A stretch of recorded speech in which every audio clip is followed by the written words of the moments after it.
Ladies and gentlemen, again let me say welcome to our home, and thank you for taking the time to be here. I'm well aware that whether you're here in person or through the medium of motion picture, that for most of you, it's not easy to fit meetings of this kind into your schedules. But the fact that you are here indicates that you do have an interest in the subject, and that means there's a tremendous obligation on my part to develop that subject with the kind of usable information that will make it worth your while. So in order not to waste any of your time, let's dispense with the usual preliminaries and get right down to the business at hand. The title of this presentation is More Deadly Than War, but the subject matter itself is revolution. We're going to examine in quite a bit of detail the communist theory and practice of revolution, particularly as applied to the United States. Now, this will not be something dreamed up out of thin air. This will be the strategy as taught by them and advocated by them in their own manuals, in their textbooks, and in their schools. Now, the organization of this material will lead to three rather startling conclusions. The first is that the communist program for revolution in America is divided into two phases, violent and nonviolent.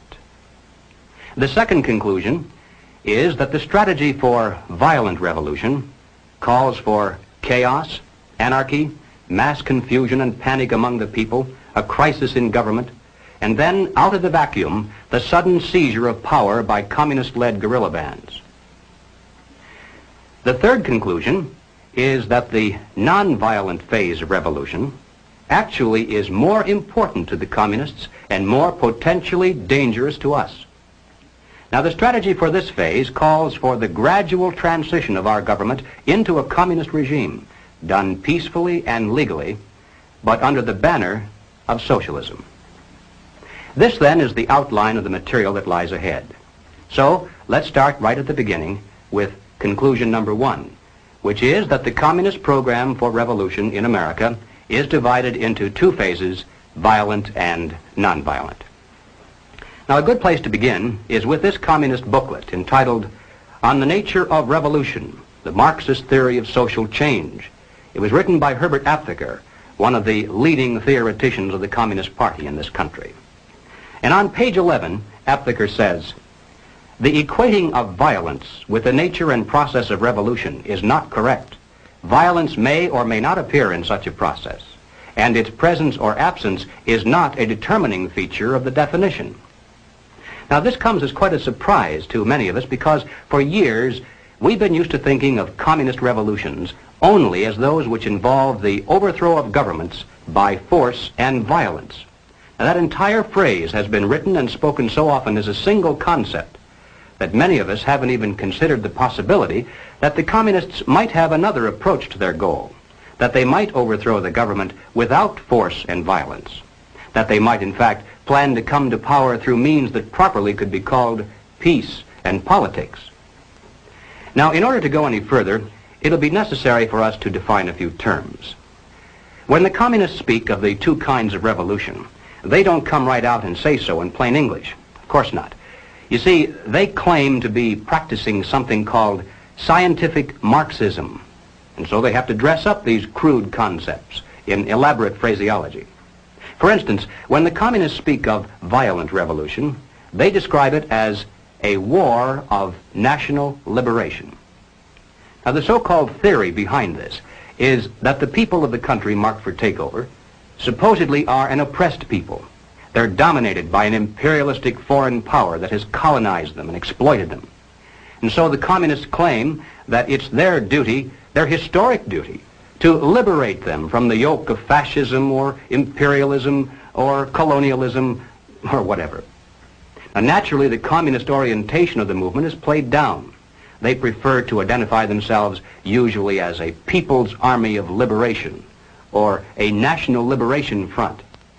Of course, this is the kind of guerrilla warfare we've seen used in China, Algeria, Cuba, South Vietnam, and many other places around the world. But there are other phrases also used to describe the same process. Occasionally, they'll refer to this violent type of revolution as an anti-imperialist war or an anti-colonialist war. But they all equal the same thing. Wars of national liberation, anti-imperialist wars, and anti-colonialist wars are all phrases used to describe that aspect of communist revolution aimed at overthrowing the government by means of force and violence. To describe their nonviolent revolution, the communists most often use the term proletarian revolution, but they also refer to it as the socialist revolution and sometimes as the anti-monopoly struggle. But here again, they all add up to the same thing. The proletarian revolution, the socialist revolution, and the anti-monopoly struggle are all merely different ways in which the communists describe their strategy for overthrowing the government through non-violent means. Well, all right, having defined some of the key phrases, we can return now to the communist literature and be able to understand what they mean when they use these words. Now, in 1960, the representatives from communist parties all over the world gathered in Moscow and issued a joint declaration which included this statement: "Our time, whose main content is the transition of capitalism to socialism, is a time of socialist revolutions and national liberation revolutions." In other words, simply stated, we're living in an era of two kinds of revolution, one violent and the other nonviolent. Now, here's a document published by the Communist Party in this country in 1968. It's entitled "The New Program of the Communist Party USA, Second Draft." And on this subject, here's what it says. Contemporary revolutions bear two distinctive marks. They are socialist, they are anti-imperialist. More than 1 billion human beings are now embarked on socialist revolution. A larger number is in varying stages of revolution for national liberation. Well, in order to relate this general concept of two kinds of revolution to the specific application here in the United States, it'll be necessary for us to examine rather closely the communist position on what they describe as the Negro question. Now, basically summarized, the communist position on the Negro question is as follows. As early as 1928, the communists declared that the racial differences among our people constituted the weakest and most vulnerable point in our social fabric. By constantly probing and straining at this one spot, they calculated that eventually the cloth could be torn apart and that Americans could be divided, weakened, and perhaps even set against each other in open combat. They said in no unmistakable terms that the Negro people, because of their secondary social status and their predominant working class composition, offered greater revolutionary possibilities than any other cross-section of the population. To develop these possibilities, the communists proclaimed that the American Negro constituted a separate nation within a nation, a colony within the continental borders of the United States. The people of this nation were said to be oppressed and exploited by colonialist, imperialist, racist America. Consequently, the Communist Party called for their liberation, their right to self-determination, to break away from the United States and to set up their own nation within our borders. Now, to bring this about, of course, force and violence must be used. A war of national liberation must be fought. The territory designated for this nation to be liberated was the Black Belt in the South, those counties and states in which the Negro population was dominant. When established, the new nation was to have a Soviet-type government and be totally subservient to the Communist Party.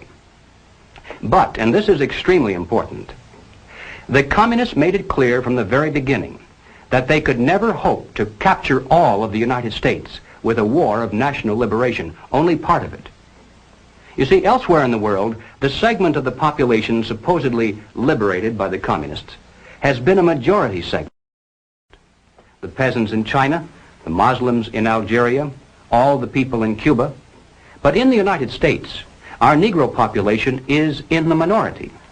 And even if the communists should be successful in creating similar liberation movements among other segments of our people, as they're trying to do, for instance, among Mexican Americans, Puerto Ricans, and even American Indians, even if they should succeed and then amalgamate all of these together into one large liberation movement, it still adds up to a minority of the total population. And the communists are not stupid. They realize that revolution of force and violence dependent upon a minority is doomed to ultimate failure, except in those areas where they actually do constitute a majority. But they aren't going to settle for just part of the United States. They want all of it. And so they made it clear long ago that their violent war of national liberation must be secondary to the nonviolent proletarian revolution. To take the United States, all of the United States, it'll be necessary, they say, to involve white people as well as black, to create a broad coalition, a revolutionary link between the civil rights movement, organized labor, peace groups, student dissidents, and in general, to escalate the revolution in America from race war to class war. Now this, in a nutshell, is the communist position on the Negro question. Let's turn now to the record and see how the communists themselves explain it. Now, this communist booklet, entitled American Negro Problems, was published in 1928. It was written by John Pepper, alias Joseph Pogany. Now, Pogany was sent to this country as the personal envoy of Joseph Stalin, and his specific mission was to bring the American Communist Party into line with the policies and directives from Moscow, particularly with regard to the Negro question. And here is what Pogany said. The Communist Party of America, in its fight against imperialism, must recognize clearly the tremendous revolutionary possibilities of the liberation movement of the Negro people. It is the basic duty of the Communist Party to develop all revolutionary possibilities of the Negro race. The Black Belt in the South constitutes virtually a colony within the body of the United States of America. Self-determination means the right to establish their own state, to erect their own government if they choose to do so. The Communist Party of America must come out openly and unreservedly for the right of national self-determination for the Negroes. But it would be a major mistake to believe that there can be any other revolution in imperialist America than a proletarian revolution. Now let me repeat that last sentence, because it's the key to this entire presentation. It would be a major mistake to believe that there can be any other revolution in imperialist America than a proletarian revolution. Well, moving forward to the year 1935, we come to this communist booklet entitled The Negroes in a Soviet America, written by James Ford and James Allen. Beginning on page 24, the general strategy is laid out in rather graphic form. You see, there's a major heading here entitled The Negro and Revolution. Directly beneath this, there's a subheading entitled Two Revolutions in One. And then within this section, it says, the problem of Negro liberation has two aspects. We shall first consider each separately and then show how the solution for the first flows into the solution for the second. Now, the next subheading then is entitled The Rebellion of an Oppressed Nation. And the section that follows that describes the violent revolution that must be fought to liberate the Black Belt of the South. And then finally, over in the next page, there's another subheading entitled The Proletarian Revolution. And here we begin to get an idea finally of what this phase of the revolution is all about. It says, capitalism is decaying. It is an outworn system. Capitalism is based upon the private ownership of machines, factories, railroads, land, and all other means of production. Only one thing can do away with the basis for the existence of capitalism, the expropriation of the capitalists. And by the way, I'm sure you realize that everyone here, by communist definition at least, is a capitalist. So you should feel good to know that there are those who are planning your expropriation someday. In order to expropriate the capitalists, the workers first need to discard the existing government machinery and to institute a working class government. Under this new workers' government, the building of socialism begins. Now, exactly what that's all about, the building of socialism, we'll get to in a moment. But finally, on page 28, under the third subheading entitled The Combination of Two Revolutions, the communists reveal how the two phases of their revolution are related to each other and which of the two is most important to them.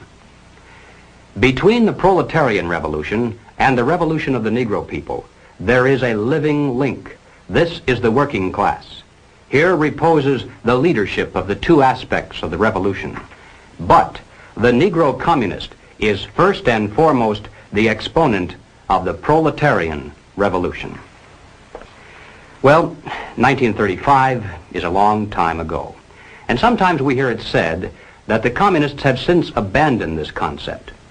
But ladies and gentlemen, they cannot abandon it, for the simple reason that if they did so, they'd be abandoning the classic dual form of revolution dictated by Marxism-Leninism. They'd cease to be communists. To justify violence, they have to be able to claim that they're liberating people.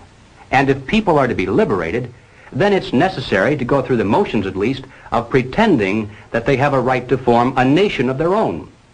And so the communist position on the Negro question today is no different than it was back in 1928. Now, Political Affairs is the official monthly magazine of the Communist Party in this country. The date on this particular issue is November 1968.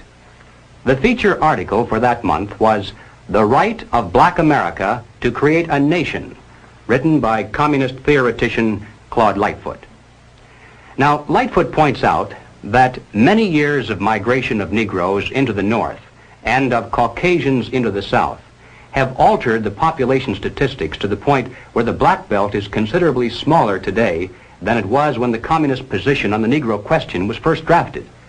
Therefore, he says, the concept of a Negro nation must not necessarily be restricted to just one large territory in the South, but must be expanded now to include the so-called ghetto areas in the North. So having updated the basic strategy to reflect present realities, he then repeats the same old communist line. On page 9, he says, we should call for a plebiscite of all black Americans on whether they want to remain in the general Commonwealth or to establish another nation within the continental United States. Thus, the slogan of self-determination today means the struggle for the right of black America to form a nation if it elects to do so. Now, in passing, ladies and gentlemen, you may have wondered why the Communist Party has been a staunch supporter of the drive to place a black studies curriculum into our high schools and colleges. Well, the reason becomes obvious the minute you take a look at the textbooks and the study guides. The net effect of these courses on the students who enroll is to create a consciousness of nation. By stressing the historical and cultural differences between our black and white citizens instead of the similarities, the predictable impact upon the student is such that he'll view the communist call for a separate nation with far more acceptance than his parents did. Under the guise of academic balance, these courses have become a brilliant device for conditioning young people to accept still one more part of the total program for revolution. But returning once again to Claude Lightfoot, after having called for a separate nation, he then repeats the ever-important point that as important as the national liberation movement may be, it still must be secondary in importance to the nonviolent, peaceful transition to communism called the socialist revolution. He says, from this it follows that the advocates of a black nation must identify themselves with all that is required to set up a socialist America, recognizing that black people alone could never destroy capitalism. To digress again for just a moment, I'd like to point out that this concept of two kinds of revolution is really the basis for that much publicized split between Moscow and Peking. The Moscow group says, there are two kinds of revolution, violent and nonviolent. We believe in using either or both, depending on which combination proves to be the most effective. But as true Marxist-Leninists, we believe that the gradual, nonviolent approach is more effective in today's modern world. To which the Peking group shouts in reply, heresy, heresy. True, there are two kinds of revolution, and we to practice either or both, but we are the true Marxist-Leninists, for we believe that the quick, violent approach is more effective in today's modern world. And there's the total difference between the two factions of world communism. Each claims to be more correct in its interpretation of classical communist strategy. But as far as the United States is concerned, you can be sure that it makes precious little difference. Both types of revolution are being used against us today. Both are enhanced by the presence of the other, and both lead to exactly the same destination. All right, let's move along now to the second conclusion. The strategy for violent revolution in America calls for chaos, anarchy, destruction, a crisis in government, mass confusion and panic among the people, and then out of the vacuum, the sudden seizure of power by communist-led guerrilla bands. Now, this is the kind of activity, the overthrow of government by force and violence, that most people think of when they speak about communist revolutions, so there's no need to belabor the point. But I'm going to take just a moment to show the extent to which the communists actually are planning to use this kind of revolution against the United States. Now, this is not so well known. Now, here is a book that I think ought to be in every home library. It's entitled Color, Communism, and Common Sense by Manning Johnson. Now, as you can see from his photograph, Manning Johnson was a Negro, and he was also a member of the Communist Party. He joined the party as a young man because he honestly believed that the communists were trying to improve the conditions of his people. He was a dedicated communist, and eventually he rose to one of the highest ranks. He was appointed to the National Negro Commission of the Communist Party, USA. But after many years, Manning Johnson finally came to the realization that the communists weren't the least bit interested in improving the conditions of the Negro people. He discovered that instead they were merely planning to use his people, and these are his words, to use them as cannon fodder in a bloody revolution to destroy America. And when he woke up to this, he dropped out of the party and devoted the rest of his life trying to alert his fellow citizens of all races to the true nature of the Communist Party as he knew it to be from the inside. And this book contains much of that story. I wish I had the time to examine the entire volume with you page by page, but here at least is one short quotation that pertains to the immediate topic. Manning Johnson said, "Black rebellion was what Moscow wanted. Bloody racial conflict would split America. During the confusion, demoralization and panic would set in. Then finally the Reds say," now at this point he quotes verbatim from a communist directive that he studied while inside the party. "Workers stop work. Many of them seize arms by attacking arsenals. Street fights become frequent. Under the leadership of the Communist Party, the workers organize revolutionary committees to be in command of the uprising. Armed workers seize the principal government offices, invade the residences of the president and his cabinet members, arrest them, declare the old regime abolished, establish their own power." Now, here is a piece of vicious communist propaganda that perhaps some of you have seen. It's called The Crusader. It's published periodically in Red China and is widely circulated through the Negro communities here in America. It's written by Robert F. Williams, one of the organizers of the Revolutionary Action Movement, better known as RAM. Williams also was the president of the local chapter of the NAACP in Monroe, North Carolina. At that time, needless to say, he wasn't telling very many people that he was also a member of the Communist Party. Now, one day back in 1961, he decided to start a small war of national liberation of his own. Apparently, he was too impatient to wait for the big signal. So finally, to avoid prosecution for assault with a deadly weapon and for kidnapping, he fled to Cuba and then to Red China, where he now writes communist propaganda.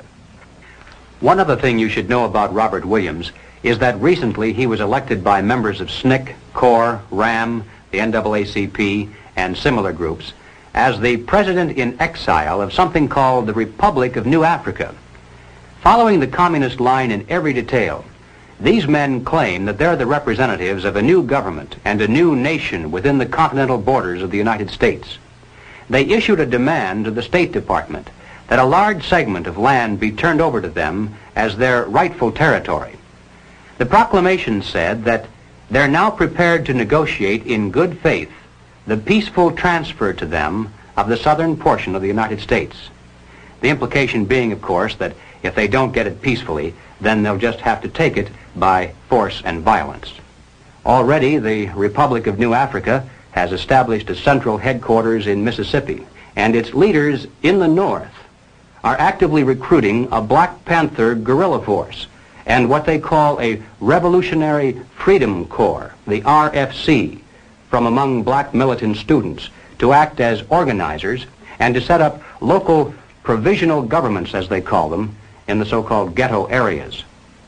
But the reason I've mentioned all this is merely to introduce properly one Robert F. Williams, the president in exile of this Republic of New Africa and the author of The Crusader. Now here is what Robert Williams says. The lifeblood of U.S. capitalism is its productive capacity and its extensive commerce. If these two factors were to become paralyzed and rendered sterile, the orderly function of the government establishment would degenerate into a state of chaos, and the superstructure of the system would collapse. The more automated a society is, the more vulnerable it is to forces of calamity. What would highly mechanized America be without electrical power? What would it be without modern transportation? What would it be without its industrial capacity? And then, having asked these questions, Robert Williams proceeds to explain in minute detail exactly how to manufacture the devices that can be used by a mere handful of people to ensure that highly automated America will lose its electrical power, its modern transportation, and its industrial capacity. I can assure you, ladies and gentlemen, that less than a dozen people, if they know what they're doing, can reduce any of our major cities into a helpless, seething mass of confusion, panic, and death. Just one person can poison the city's entire water supply, or destroy the main aqueduct, or blow up the principal pumping stations. And where would people in Los Angeles, for instance, get a drink of water if it didn't come out of a pipe? And how long can a human being survive without water? 4 or 5 days, perhaps? But long before that, there'd be tens of thousands of people dead in our cities, not from thirst, but because they were unable to defend what water they had from roving bands of desperate people who were dying of thirst. And that's thinking only of the loss of water. In your mind's eye, compound that with no food, no electricity, no way to dispose of sewage, no police protection, no water pressure to fight fires, no radio or TV, no telephone, no buses, no gasoline for your car, no way to escape, no place to go if you could. And don't think for a minute that the countryside would be immune from disaster either. In this issue of The Crusader, the communists call not only for extensive chaos within the cities, but for putting to the torch every village, every forest, every field, and every barn. The plan is for raging fires from one city to the next. The reason? Well, first, there's the value of sheer destruction. Secondly, it would force us to deploy our defenses and rescue units over the widest possible area. The communists point out that as long as our police and National Guard remain concentrated, they're invincible. But if they can be forced to spread out over the entire city and into the countryside as well, then they can be picked off from ambush one by one. And the third value of massive fire to the communists is psychological. The average American, they say, soft and decadent, when he sees billows of black smoke rising from one horizon to the other, when at night the only light he has to see by is the flickering red from flames leaping into the sky, he'll become paralyzed with fear and panic. He'll run away and hide and do nothing to interfere with the guerrilla bands as they strike at the community's power centers. The Crusader explains how to set up sniper units in crowded metropolitan areas, how to manufacture jumbo Molotov cocktails, the gallon jug size, and how to mix the gasoline with certain ingredients to make it burn like napalm, how to pour gasoline into utility manholes in the streets to set fire to the main telephone cables, how to put sulfur tips from matches into air conditioning units and blow up large buildings, how to ignite gas mains and oil storage tanks.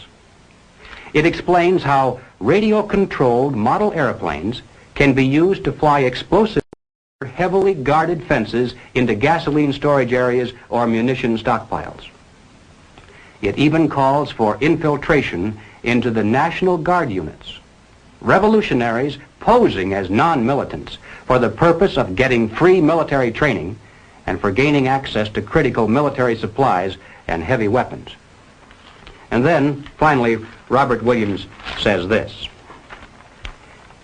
any all-out minority revolution must create a state of crisis wherein almost all of the male population would be forced to remain in their homes to protect their property and families. The middle class is very large, but it is not accustomed to deprivation and terror. Because of its affluence, it has waxed soft. It has no stomach for massive fire, blood, and violence. The motive force behind its life drive is its endless pursuit of prestige, conspicuous consumption, and sensual pleasure. A few years of violent, sporadic, and highly destructive uprisings will set the stage for the grand finale. After the stage is properly set through protracted struggle, America could be brought to her knees in 90 days of highly organized, fierce fighting, sabotage, and massive firestorm. Now, ladies and gentlemen, no evaluation would be complete if we failed to note that the communist blueprint calls also for white retaliation and violence in the black communities. It's a very important objective for the Communist Party. So far, they've only been able to involve a small percentage of our Negro people in this war of national liberation. The great majority want no part of it in any form. But the one sure way to change that is to have white vigilante groups striking into the Negro sections supposedly to seek revenge. We mustn't kid ourselves into thinking that the communists have placed their agitators only into the black communities. They're working both sides of the street. They want hatred, violence, and bloodshed between the races, and they don't care how they get it or whom they use, even children if necessary. Part of the plan calls for commando squads of black revolutionaries to drive into the white residential areas and shoot little children playing on the sidewalks for the sole purpose of drawing out of the white communities violent retaliation into the black communities. Now, this is extremely important to the communists. They must have it, for in this way they plan to unite the entire Negro population for protection behind the militant minority. It's not a very pretty picture, but it's one we need to understand, so that no matter what happens to us or to our families, God willing, we'll have the strength at least to avoid doing anything that would play further into the hands of the communists. Ladies and gentlemen, the plans and preparations for a communist revolution of force and violence are far advanced. The organization behind these preparations has almost unlimited financial resources, and it provides both training and leadership based upon years of experience in many other countries. Our enemies are deadly serious about their task, and it's nothing short of national suicide for us to continue to ignore their plans and their progress. Well, all right, having said this, now I'm going to qualify it somewhat by turning to conclusion number 3. As important as the strategy for violent revolution is, and it certainly cannot be overstressed, nevertheless, the strategy for nonviolent revolution is even more important to the communists and more potentially fatal to us.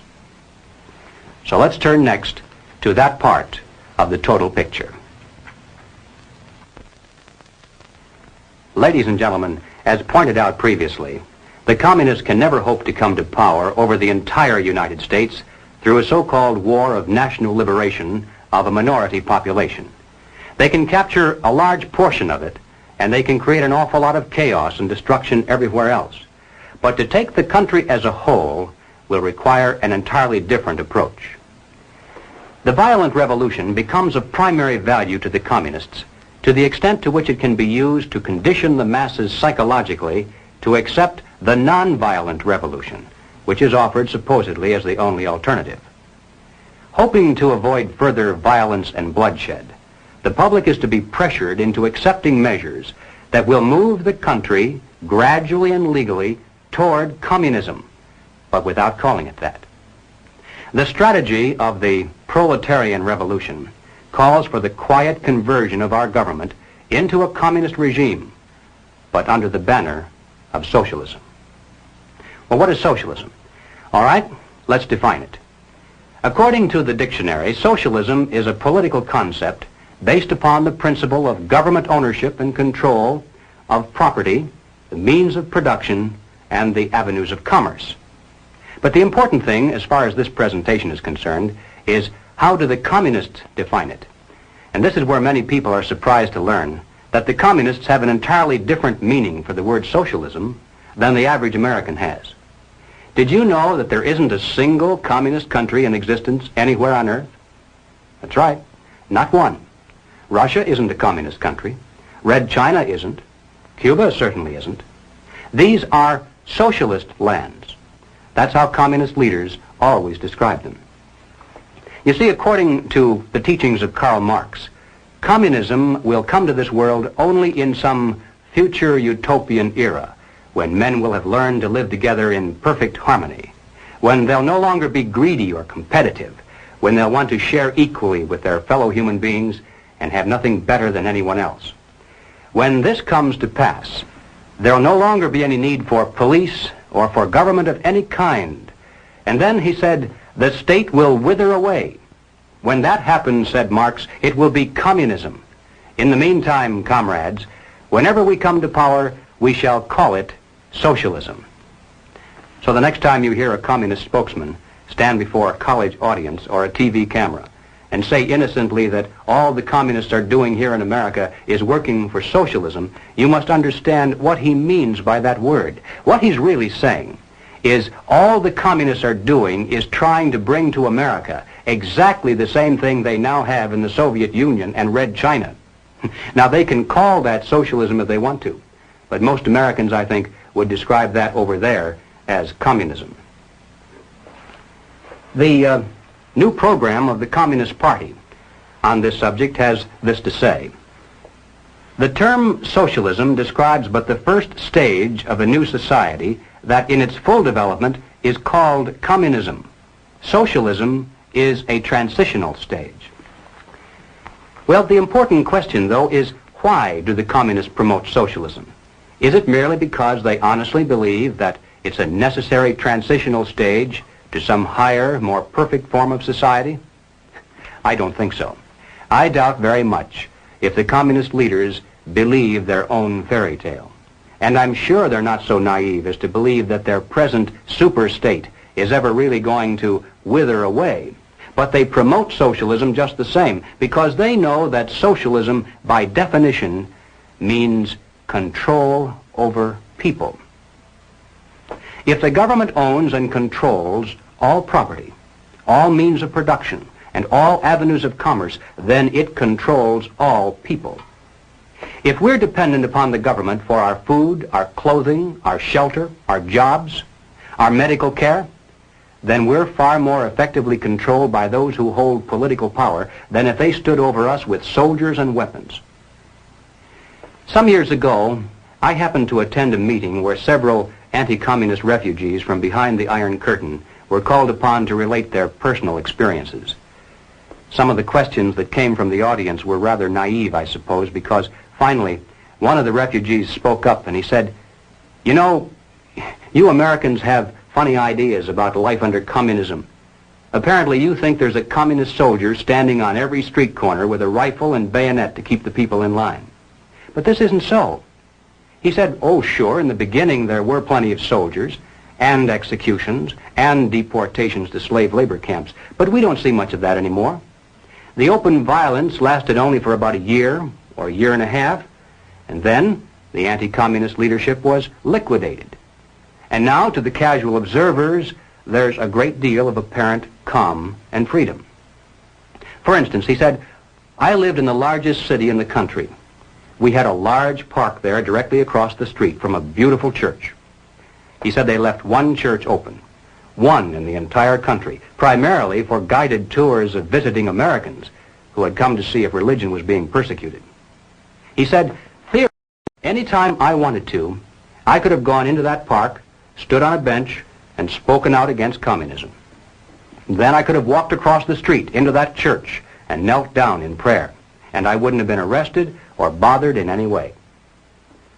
But you can be sure I did not do these things, because if I had, the very next day, the wheels of the bureaucracy would have begun to turn, and I would have been informed that my quota of food stamps had been cut, that my allotment for clothing and shoes had been reduced, that my allocation for living quarters had been downgraded, and finally, that my job assignment had been changed from the kind of work for which I'd been trained to menial labor at lower pay. So none of us did any of those things that we were theoretically entitled to do because of the tremendous power that the Communist Party had over our economic existence." And then he said something that I'll never forget. He hesitated for a moment, and weighing his words very carefully so as not to hurt our feelings, he said, "You know, I came to America expecting to find a nation of free men. But instead, I find exactly the same thing.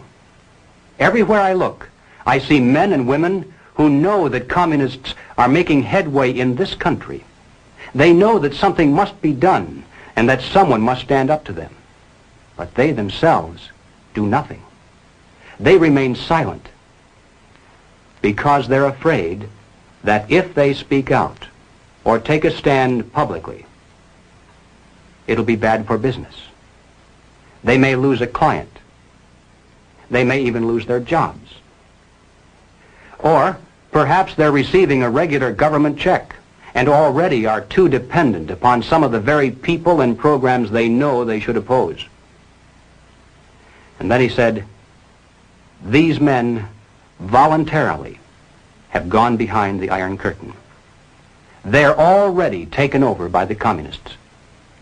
The only difference is that for the present at least, they can still get out any time they really want to, and we could not." I think there's a great lesson to be learned from that because it's true, isn't it? There are many men who are physically brave beyond any question when it comes to standing up against a tyranny that threatens with armies. Some of them carry the actual scars of battle to prove it. But when it comes to this new kind of war, they're lost to the fight. When there is no battlefield, when the weapons are not rifles or bombs but economic pressures, then who is your enemy? How do you fight? Where do you begin? It's precisely for these reasons that any modern dictatorship must have control over the economic sphere of all human activity. This was true of Nazism, it was true of fascism, it's true of communism, and it's also true of socialism. Regardless of what name we give it, total government control is by definition totalitarianism. That's what the word means. Now, Leon Trotsky, as you recall, was one of the original Bolsheviks who led the communist revolution in Russia. In 1937, Trotsky wrote a book entitled "The Revolution Betrayed." And in this book, here's what he said. "The basis of bureaucratic rule is the poverty of society in objects of consumption. When there is enough goods in a store, the purchasers can come whenever they want to. When there is little goods, the purchasers are compelled to stand in line. When the lines are very long, it's necessary to appoint a policeman to keep order. Such is the starting point of the power of the Soviet bureaucracy. It knows who is to get something and who has to wait." And ladies and gentlemen, there's no better description than that of why the communists work to promote socialism. No matter whose definition you use, under socialism, those who run the government, and the communists are confident that in America they eventually will be the ones who do so, those who run the government will know who is to get something and who has to wait, and that represents control over human beings. What has all this to do with the communist revolution in America? Well, ladies and gentlemen, It has everything to do with it because the building of socialism is the communist revolution in America. It represents the process whereby our country can be moved gradually toward communism without the people even being aware of it. No matter what grievance we may have, real or imagined, no matter what national problems we may face, the communists seize upon these as excuses to build socialism. They have one and only one solution for all problems: more government, and then more and more until it's total government. And forgive me for saying it one more time, total government is communism. Again, let's turn to the record. Shortly after the Watts riot in 1965, the Communist Party brought out this pamphlet entitled The Watts Upsurge, a Communist Appraisal. And here is what it said. The challenge of the Watts explosion can be met only by a truly massive program, a vast increase in the investments in the War Against Poverty program. What is called for is not only a total economic opportunity program for wiping out unemployment and for proper job training, but a program for the total reconstruction of the area. Now, the People's World, the official West Coast newspaper of the Communist Party, in its August 28, 1965 issue, ran this rather interesting editorial. What is needed now is an effort that begins to approximate the magnitude of the problem. As a minimum, such a program should demand massive emergency action by the federal government. Well, then, 6 months later, after this particular article, the Communist Party came out with this. It's called The New Program of the Communist Party, but this was the first draft, published in 1966. And here's what it said. We favor full use of federal powers to achieve these objectives.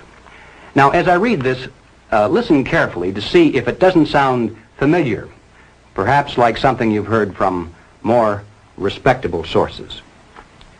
Government assumption of responsibility for assuring a guaranteed annual wage. Complete cradle-to-the-grave social insurance coverage, including all medical care. Equal educational opportunities for all, with acceptance of the principle of student stipends. A national reconstruction plan to end ghettos and slums and provide the nation with a modern rapid transit system operated as a public service. And passage of a National Youth Act that will ensure education, vocational training, and employment at decent wages for the younger generation. Does that sound familiar? Well, ladies and gentlemen, if it reminds you somewhat of the Great Society, it's because it is the Great Society, lock, stock, and barrel. Gus Hall, head of the Communist Party, explained it this way. This is the January 24th, 1965 issue of The Worker, and Gus Hall said, "The communist attitude toward the Great Society can be summarized in an old saying that two men sleeping in the same bed can have different dreams. We communists support every measure of the Great Society concept because we dream of socialism." And when you recall what Gus Hall means when he says socialism, then you realize that the communists support the welfare programs of the Great Society, the New Deal, the New Frontier, or whatever they decide to call it in the future, because they dream of bringing communism to America through these programs. The next question of importance is, how do the communists promote socialism? Certainly it takes far more than a mere declaration of intent, more than writing a few books. How can they bring it off, especially when there are so few of them? How can they manipulate the vast majority into accepting socialism when they really don't want it? Well, here again we find that they have a plan. The strategy is precise and well tested. It's called revolutionary parliamentarianism. Now, the general strategy employed is a political pincers movement, and these are the terms the communists use to describe it. A pincers movement applying political pressure from above and from below. Now, when they talk about pressure from above, they mean using their people and their influence within the very government marked for takeover to bring forward official recommendations for legislation. These come from the highest possible levels and carry the full prestige of the government. The recommendations, of course, are offered supposedly as solutions to national problems, but when passed into law, their only real effect is to vastly increase the power of government and to move the country that much closer toward the ultimate goal. The pressure from below, then, involves using their influence over the various mass membership organizations of the country to create the appearance of great popular support for these recommendations. Of course, the members of those organizations must never suspect that they're being used to promote the communist program. Now, the silent majority, the average person with no particular axe to grind, is caught right in the middle. He looks above and sees highly respected spokesmen for government calling for socialist legislation. He looks below and sees mobs of demonstrators shouting for the same thing. He says to himself, has everyone gone crazy, or is it me? Now, he's still in the majority, of course, but he doesn't know it. He thinks he's helplessly outnumbered, and he bows to what he thinks is the democratic will of the majority. All that remains, then, is for the duly elected legislators to place their own careers and political expediency above the best interests of the nation, to yield to this political pressure and pass the legislation into law. Then the whole process starts all over again with new recommendations from above, new demands from below, and finally new capitulation in the halls of Congress. In this way, the nation can move to the left in giant strides until the ultimate goal of communism itself is reached entirely legally through the constitutional process and in the name of the nation. Now, this government pamphlet entitled "The New Role of National Legislative Bodies in the Communist Conspiracy" is a reprint of 2 chapters taken from a communist textbook used in Czechoslovakia. It was written by Jan Kozak, the historian and theoretician of the Czechoslovakian Communist Party. This is one of the manuals used to teach communist cadre how the tactic of revolutionary parliamentarianism was used successfully in Czechoslovakia and how it might be applied to other countries as well. So, as I read this, even though Kozak is speaking of how they did it in Czechoslovakia, think in terms of how the same strategy might be used, or perhaps is being used, right here in America. Kozak said, "The pressure from above successfully employed by our workers' class was the use made of the organs holding powers, the government, parliament, national committees, for bringing about a wide popularization of revolutionary demands and slogans. The fact that such demands and recommendations emanated directly from the highest state organs had a strong influence on their popularization. Whereas pressure from above is the pressure exerted by the organs of the state, pressure from below is the pressure exerted by the popular masses. The united mass organizations, which were led and influenced to a large extent by the communists, represented in this way the direct reserves of the party. All the old proven forms of the struggle were employed: calling of protest meetings, passing of resolutions, sending of delegations, organizing mass demonstrations, and also eventually using strikes, including general strikes. The pressure from below made it impossible for the other parties which had numerical superiority to isolate the communists and to stop the revolution. Thus it made up for the numerical weakness of the revolutionary representatives. Progress toward socialism may take under these circumstances a democratic and constitutional course. All the changes which in their entirety represent a revolutionary transformation of the capitalist society into a socialist one will proceed absolutely legally and in the name of the nation. Is it possible, do you suppose, that revolutionary parliamentarianism is being used against America today? Is there any evidence of this kind of pressure from above? Well, ladies and gentlemen, all you have to do to answer that question is read some of the official reports and recommendations that have been pouring out in a steady stream for years from the bureaus, special agencies, and commissions of the federal government. Consider, for example, just those reports issued by the various President's Commissions. The President's Commission on Automation, the President's Commission on Crime, the President's Commission on Civil Rights, to name just a few. Now, this is perhaps the most classic recent example. It's the report of the President's National Advisory Commission on Civil Disorders, better known as the Kerner Report, released to the public in March of 1968. Have you read this? It's incredible. The list of recommendations supposedly to remove the causes of civil disorders in America reads almost identical to the new program of the Communist Party. And that's not much of an exaggeration either. It calls for the vast expansion of all welfare programs and agencies. It suggests absorbing all city, county, and state welfare programs into one gigantic federal welfare program. And why have state socialism when you can have national socialism? It calls for a government-guaranteed minimum wage. It calls for federal financing and control of every conceivable sphere of human activity: education, housing, transportation, even insurance policies. It calls for strict gun control laws and even recommends the creation of a national police force. Well, naturally, it doesn't call it that by name. It refers to it as the National Law Enforcement Center. But there's no doubt as to what its ultimate form will be, especially since it's to operate in conjunction with the Defense Department. But the most incredible thing about this report, I think, is not the list of recommendations. That's almost expected from groups of this kind nowadays. The real shocker lies in its findings, the discoveries it made.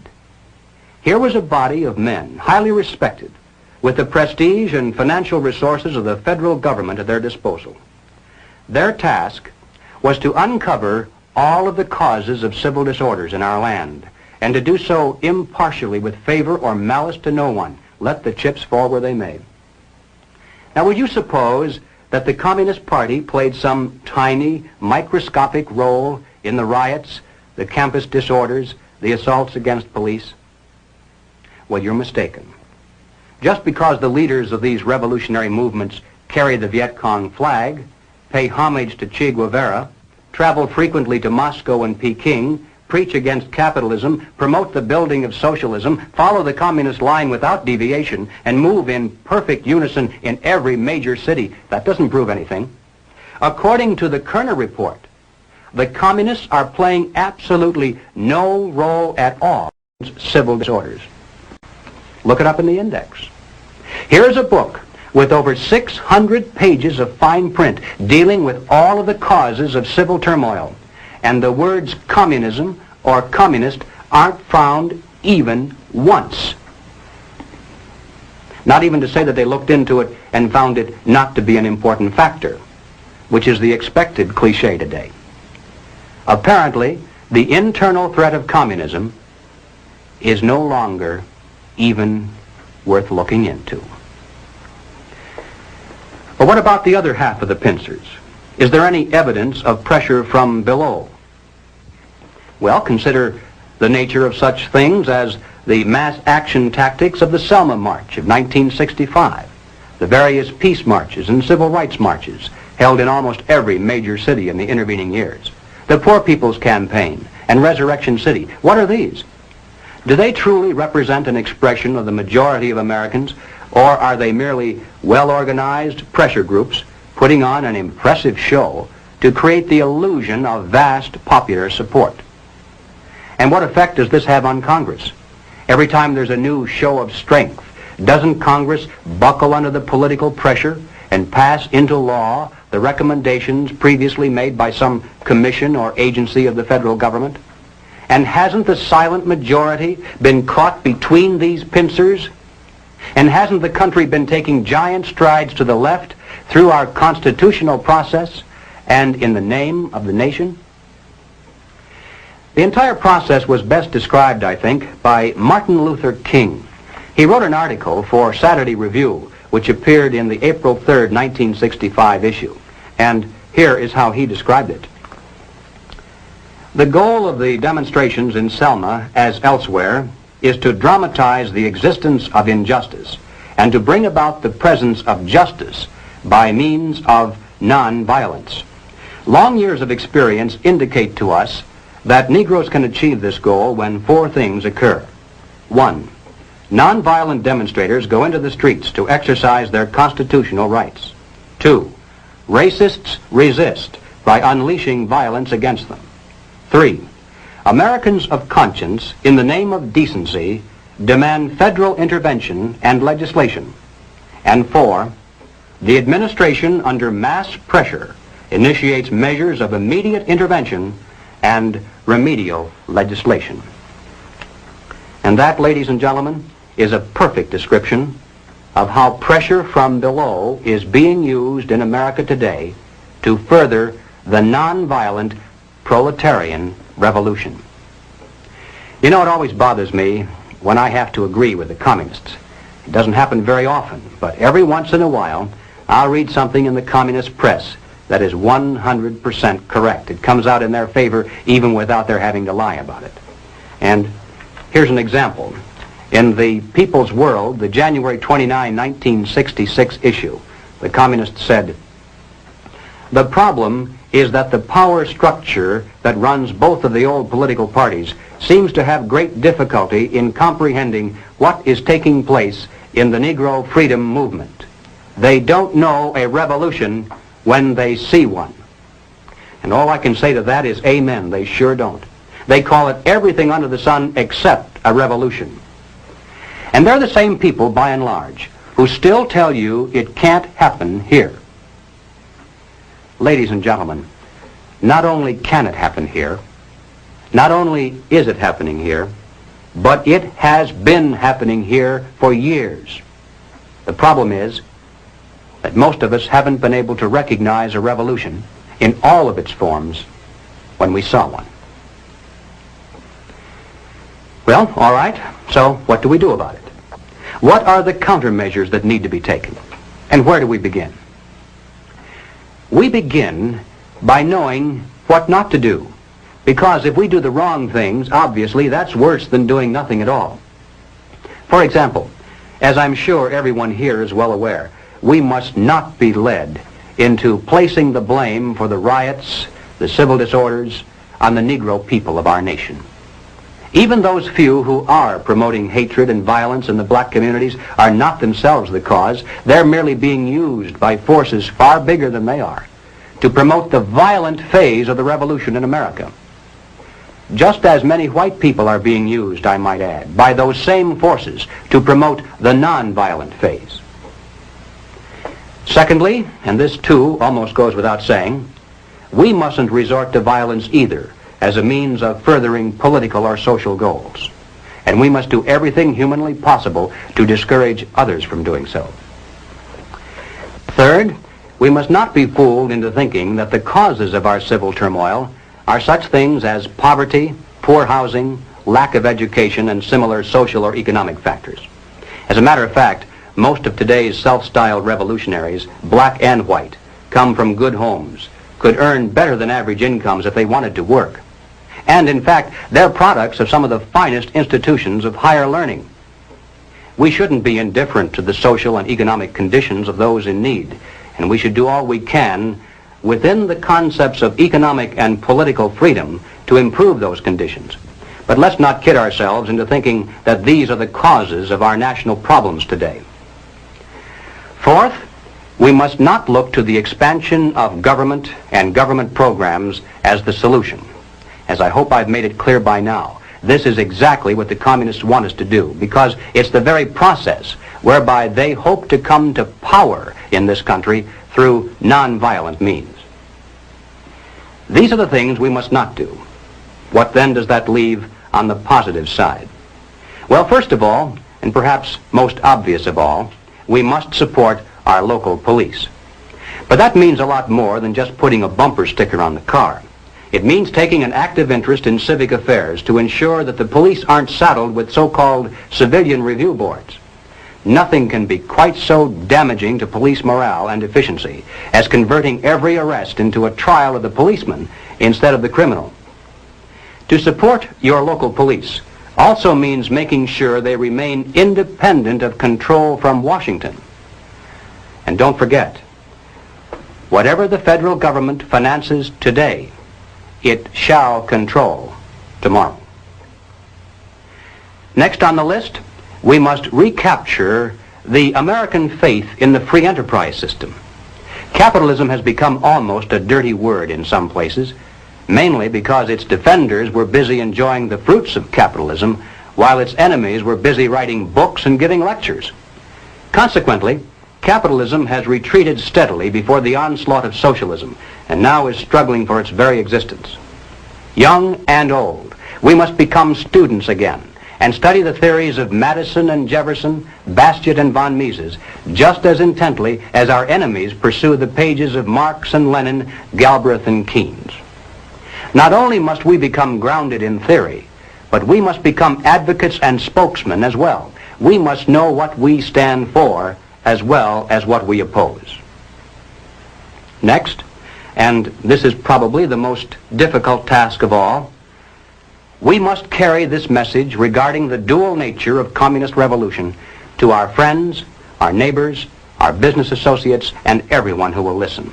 Now, this is hard by and large because people don't want to hear it. It's bad news. It spoils, makes the parties possible. And that means accepting our personal responsibility to do everything we humanly can do to carry the truth about civil turmoil to every man, woman, and child in America. Now, ladies and gentlemen, none of these proposals will produce results, and nothing else you may suggest will do so either, unless and until we get right down to the heart of the problem, the life force of the revolution itself. We must discover the identity of those individuals, both above and below, who consciously are furthering the communist program for revolution, and then remove them from their positions of trust and leadership. Anything less than that will be totally futile, because we'll merely be running around trying to put out 1 or 2 fires over here, while they're busy setting 10 new ones over there. Now, of course, the minute you begin to think along these lines, you'll become the target of a whole barrage of attacks. You'll be called a witch hunter, a McCarthyite, a right-wing extremist, and other delicate phrases that are well designed to intimidate the average person into silence.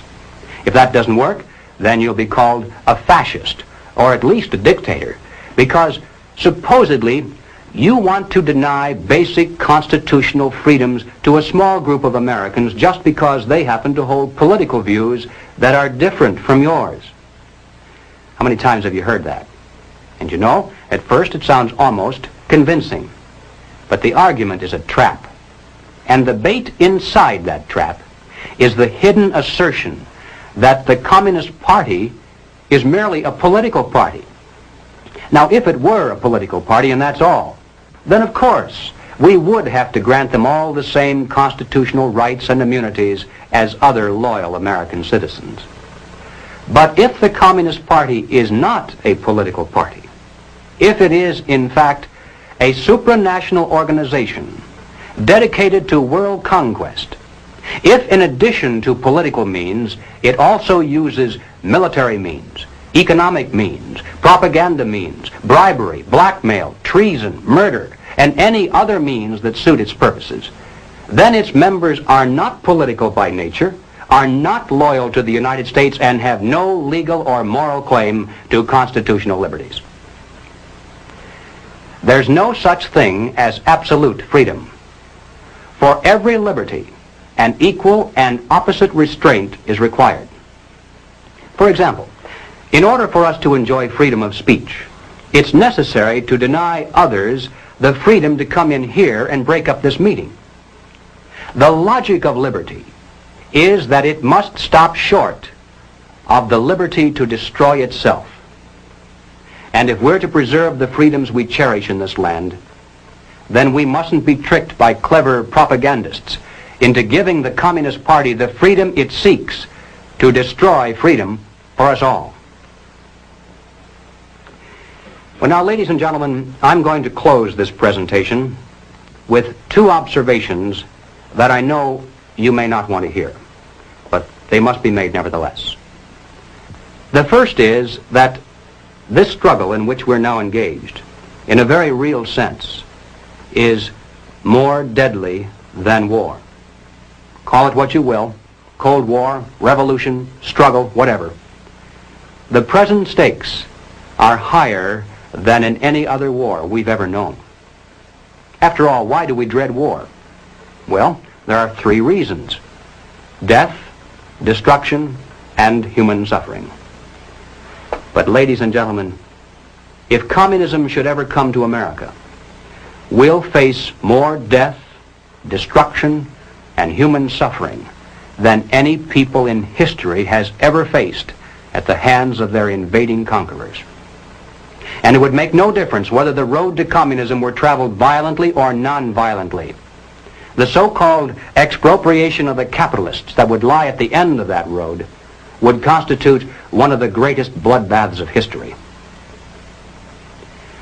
Now, the second observation is related to the first. It is simply that we have now passed the point of painless solutions and parlor patriotism. There was a time, and not too long ago, I think, when we could have pulled ourselves out of this without too great a sacrifice on the part of anyone. All that would have been necessary would have been for us to take an interest in the domestic affairs of our nation and to insist that our elected representatives merely enforce the laws that were then on the books to protect us from internal subversion and to keep the enemy outside the gates. But we didn't. Instead, we slept.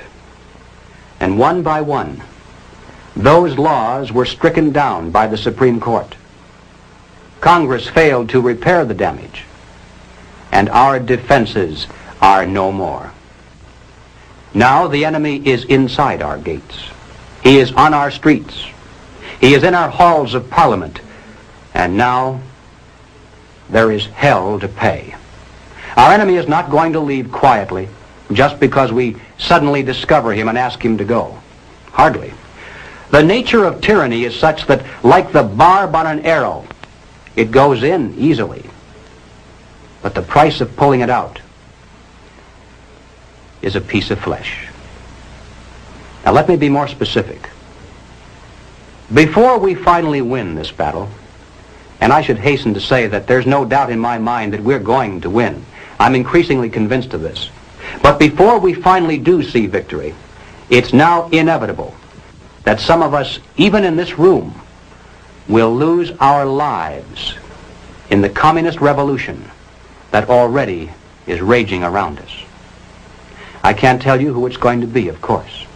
But I can tell you that it'll make no practical difference whether we're resisting at the time or whether we're merely trying to hide. Most of the casualties will occur because people just happen to be in the wrong place at the wrong time.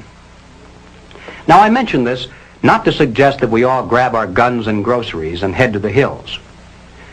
In many ways, this too would be playing right into the hands of the communists. No, I mention it for only one reason, and that is to stress the seriousness of the challenge that now confronts this nation. It's literally a question of life and death for all of us. And it's about time the American people began to face up to that fact and to act accordingly. I have no idea of what each of you is going to do in the critical days that lie ahead. It may be much, it may be little, it may be nothing at all. I don't know. Only you can answer that question. But ladies and gentlemen, whatever it is you decide to do for your country, do it soon. Do it now. Every minute that you delay further will add dearly to the price of ultimate victory. Thank you.